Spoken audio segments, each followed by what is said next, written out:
Hi beautiful people! It's our 4th day here at Bangkok, Thailand. So kahapon hindi na ako nakapag-outro. Pasensya na po kasi for the pagod at kung alam nyo lang po, sobrang sakit ng ulo ko. As in, first time lang nangyari sa akin yun, yung kalahati ng ulo ko. As in, masakit na masakit. And then nilalamig din ako kagabi and then ayun, okay na rin ako ngayon at pahinga lang din ang kailangan. Siguro sa sobrang daming iniisip ng lola mo at inabot ko pa dito sa Thailand yon. So, ayun. Nagpunta tayo kahapon sa House of Little Bunnies tayo. Nakita nyo naman kanina. House of Little Bunnies. And then, ano nga yun? Yon, nag-Central World kami. And then, nag-Macro kami after. So, yung macro na napuntahan namin, hindi ko alam kung nakapag-clip kami, makikita nyo na lang yan if meron. Maliit lang siya, pero may isang macro na malaki. So, kung gusto nyo lang ng mga mahilig kayo magpasabay ng mga Milo, Nestle, mga ganyan, kung ano-ano mga pudams, pwede kayong pumunta doon kasi doon talaga yung mura. Kasi doon sa iba, yung pinapakita nila, medyo mas mahal. So, konti lang yung mga nagpapasabay na alam to. Pero if you want, doon kayo, may tip kayo nakuha sa akin. So, ngayon naman, sobrang lakas ng ulan, hindi pa kami makaalis, pero pupunta kami sa Chatuchak sana. Kasi weekend yon, it's a weekend market, mura din po yung mga tinda doon. Magta-try din tayo ng ibang food sa mga hindi pa natin nakakain. And magche-check na rin tayo kasi meron pa pong mga nagpapasabay. May mga orders pa rin po ngayon. So, ayun lang. That's it. Papakita natin yung clips for our 4th day today.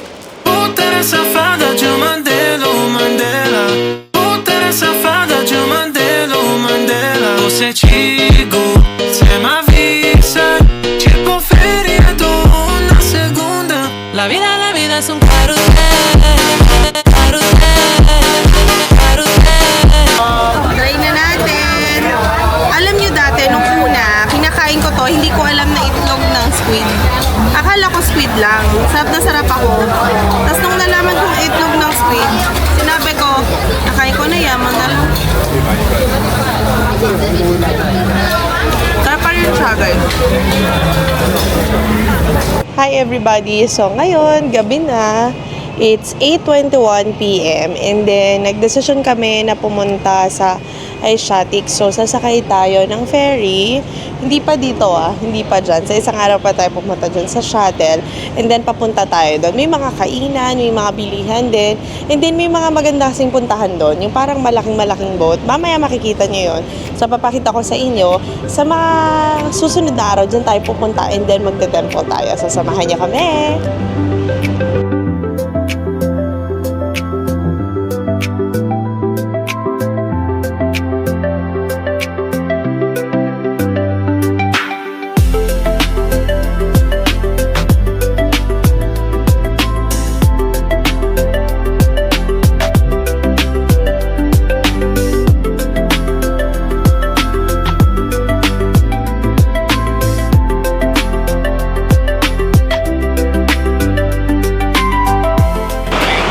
Beautiful people, it's our 5th day here sa Bangkok, Thailand. So, nasan tayo? Talo ata ako ng ulan. One Food Center. Lagi ko sinasabi na parang food court.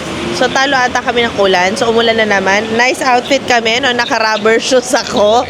Tapos, for the white ang mga person. So, anyway, malay mo tumila. Umaasa pa talaga tayo, no? So, oo. Pero hindi ko to papalampasin. Nanonood din po ako kahit nasa Bangkok ako. May mga inaabangan kasi ako. Oo, hindi, syempre, tayo ay mapagmahal sa ating bansa. So, tayo ay taxpayer din. Tayo rin naman ay nasa gobyerno din before. So, syempre, 'di ba? Dahil nasa puso mo ang pagiging Pilipino, kailangan din ikaw ay concerned.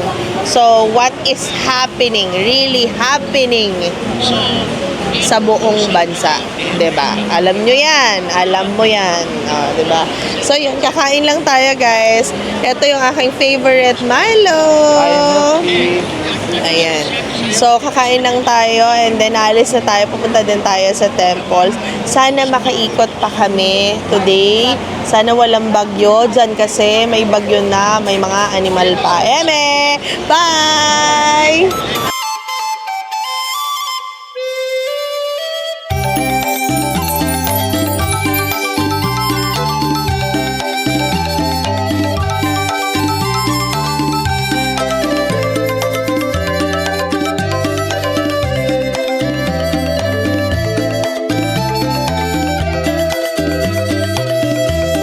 Hi, beautiful people! So, ayun, sa 5th day natin, finally, medyo umaraw-araw ng kaunti, hindi na masyadong maulan. So, nandito tayo sa Grand Palace sa Bangkok, Thailand. So, nakakatawa kasi, alam nyo ba, sobrang dami ko ng times na nagpunta dito. Every time na pumunta kami ng Thailand, lagi kami pumupunta dito. Pero this is the first time na mafe-film ko siya ng ganito. So, sana ma-appreciate ninyo yung pag-ikot natin dito sa palace na to. At sana mangyari din dyan sa Pilipinas yung ganito kaganda na pasyalan. Samahan nyo kami. Let's go!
everybody. Sana naririnig nyo ako kasi nagsa-start na umandar yung cruise natin. By the way guys, kung itatanong ninyo kung anong cruise ba to, White Orchid River Cruise. So, nakakatawa kasi Filipina yung kumakanta and then sobrang puno yung cruise natin kasi yung iba, marami kang makikita na maraming walang nakupo or hindi ganun kapuno. Pero etong sinakyan natin is puno. So, ibig sabihin, masarap ang pagkain, maganda ang service. So, nakikita nyo naman sa inyong harapan, full pa kami, no? Sana naman ay mabusog kami at sana maging happy din yung ating dalawang kasama, which is si Admin Jing at si Bitoy.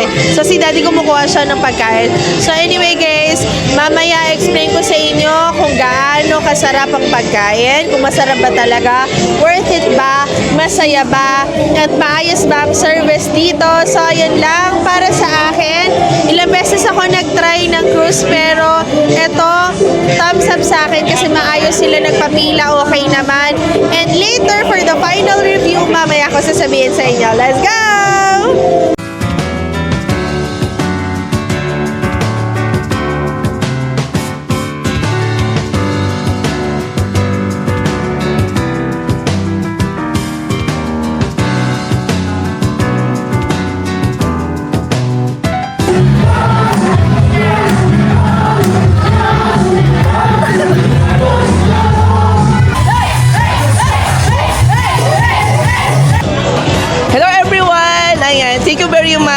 boss ko. Ayan. At dahil sa kanila, nakarating ako dito sa Bangkok, Thailand. Ayan. Thank you very much. Ayoko nang maiyak ngayon kasi naiyak na ako kanina kay Ma.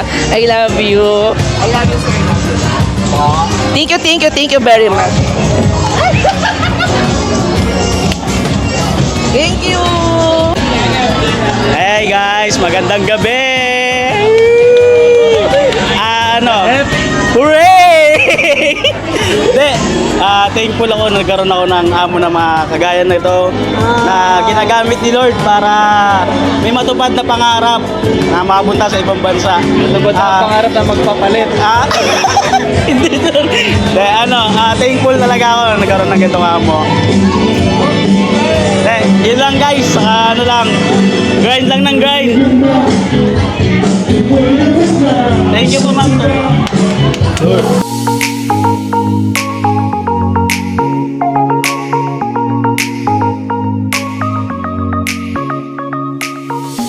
Hi, beautiful people in this world. It's our 6th day here in Bangkok, Thailand. So, bago ba yung muna yung ngayon? Yung kagabi natin, 'di ba? Kita nyo naman earlier sa clips natin ay nag-enjoy tayong lahat. Sana naman, ano? So, guys, nakakatuwa kasi sabi ko nga, 'di ba, magsasabi ako ng statement ko kung masarap ba talaga, maganda ba yung service, nakakaaliw ba, enjoy ba, or in total, goods ba? Yes, in goods po yung mga kinain natin at yung service nila. I-try nyo yon, yung cruise na yon, sobrang worth it at ang dami pong laman. Ibig sabihin, puno po at maraming nagbibigay ng stars doon sa service at foods nila. So, kung tatanungin nyo ako, kaulit-ulit ba? Yes, kaulit-ulit. Ilang beses na rin kami nakapag-cruise doon sa Bangkok, dito sa Bangkok. Kaya lang doon ako natuwa kasi mas, alam yon, mas flowy, mas maayos ang service, hindi crowded, masarap ang pagkain, at masaya silang mag-entertain. So, kahapon, nag-ulan-ulan din, pero nakakatuwa kasi ang pinakamaganda doon, may cover. Kasi yung iba, yung second floor, wala ng cover, open lang. So, yun, yung rooftop is, yun lang yung open, pero hindi tayo napunta doon. So, doon tayo sa second floor. So, by the way, guys, for today, iikot na lang din tayo. Bibili na tayo ng ilan na pasalubong. Tapos, ikot pa tayo kasi meron pang ilan na nag-order sa tofu at saka doon sa mga damit. So, samahan nyo kami. And then, bukas, uuwi na tayo. Bye!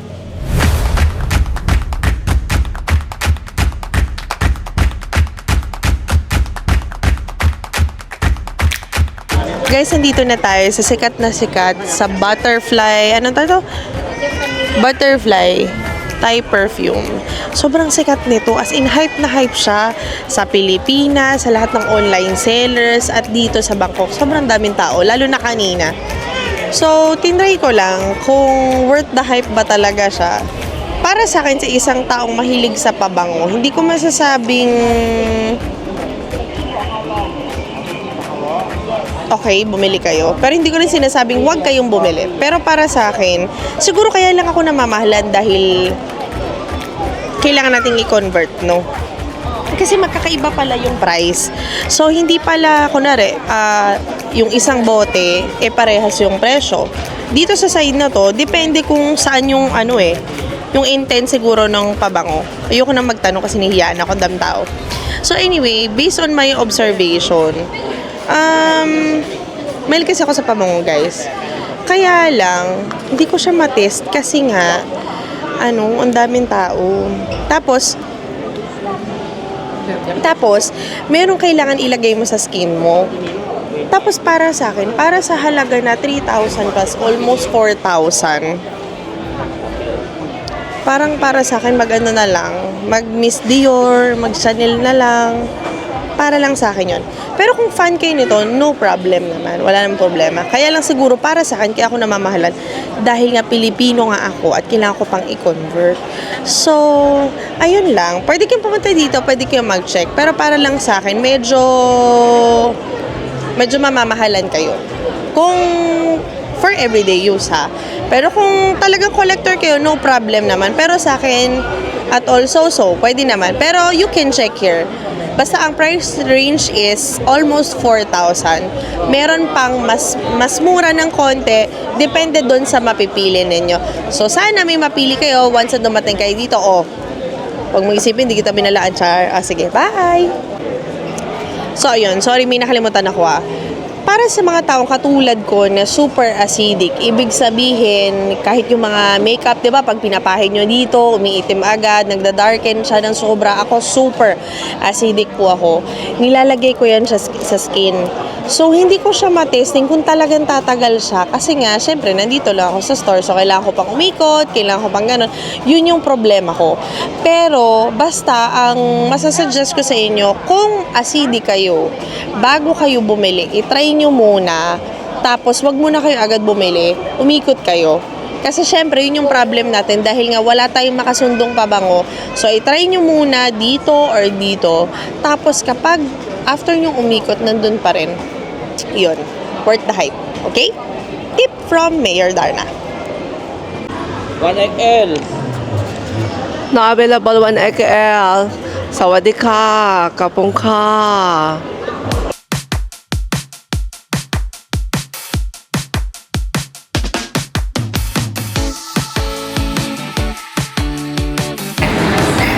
Sarap.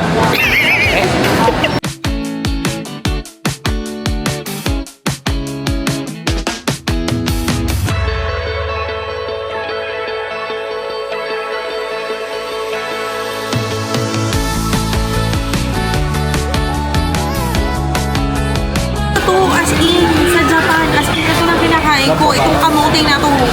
Kamote slime. As in, napakasarap na to. Pag pumunta kayo ng Japan, hanap kayo ng donkey. Tapos kumain kayo, ano lang to, hindi to nilaga. Inoven to. Ay!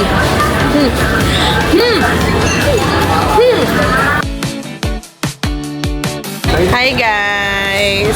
So, papatikim natin sa kanila yung favorite ko na sa donkey na baked na kamote. So, tingnan natin. As in, ate, sobrang sarap hindi. Yan, go! Okay. Matamis. Sarap no? Sarap. Sobrang sarap yan ate. Pag nasa Japan ako, as in yan lang talaga araw-araw. Talagang ganun yung balat niya, ma'am. Okay.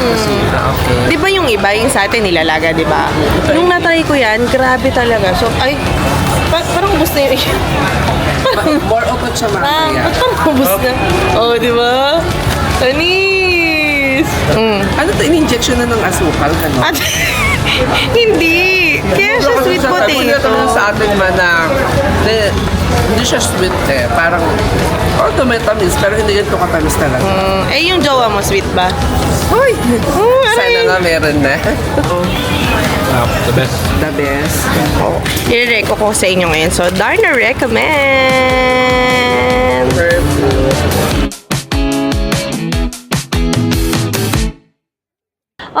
This is our last day na here in Bangkok. Sabi ko nga sa inyo, pang 4th time or pang 5th time na ako na pumunta ng Thailand. Pero hindi ko pinagsisisihan na paulit-ulit akong bumabalik dito. Sa bansa kung saan palaging nakangiti ang mga tao para bang wala silang problema. Sana all walang problema. But anyway, gano'n naman tayo, di ba? Kahit may problema tayo, always kailangan nating ngumiti at hindi naman dapat natin ipabigat pa sa ibang tao o ipadala yung bigat na meron tayo. Dapat lagi tayong nakangiti. O, di ba? Kahit na mabigat, tulong pa rin tayo. But anyway, so yun na nga, yung last day natin ngayon, iiwan lang natin yung luggage natin here sa Station 2, Sleep Station 2. Ngayon, later pa tayo, mamaya pang gabi yung ating flight, pero iiwan muna natin dito. May mga Pilipino nga kasi na nagtatrabaho dito, kinausap namin, Kuya, pwede ba namin iwan yung luggages namin dito? And then, sabi naman nila, ay okay lang. And then, mamaya susunduin tayo ng van, nag-rent lang tayo kasi marami tayong kagamitan. Tapos, mamaya ang flight natin, mamayang gabi. So, uuwi na kami sa bansang kayo ng dumugtong. Okay? So, ayun lang. See you mamaya. Itutur ko kayo kung saan pa kami pwedeng makaikot. Bye-bye po! So, nakikita nyo naman, may mailaw. Pero wala tayo sa Bukawi. Ems, andito tayo sa loob ng van. So, yun nga yung sinasabi ko kanina. Nandito tayo sa magre-rent tayo ng van. So, ito na. Nagulat ako. Sabi ko, ito pala yung van ko. Hindi pala. Kala ko ito exchange. Anyway, so ayun, papunta na tayo sa airport. Sabi ng asawa ko, 30 to 40 minutes andun na tayo. Hopefully, hindi traffic. Pero sobrang aga natin. Kasi gabi pa yung flight natin. And then, ayun, makakaikot pa tayo sa Hull Airport. So, ayun, titingin lang tayo. Walang bibili. Titingin lang. Titingin. Ha? Oo. So, madaling araw, makakadating na rin tayo sa ating bansang minamahal. At, ayun, nag-park and fly nga pala kami, guys. Hindi kami nagpahatid and nag-park and fly lang kami para at least pagdating namin doon, nandun na yung sasakyan. Ang hassle lang din kasi is pagod ka na. Yun lang. Pero, anyway, okay lang naman yun. Nag-enjoy naman tayo. Mamaya interviewin natin yung dalawang kasama natin kung nag-enjoy ba sila. So, yun lang. Samahan niya kami. Bye!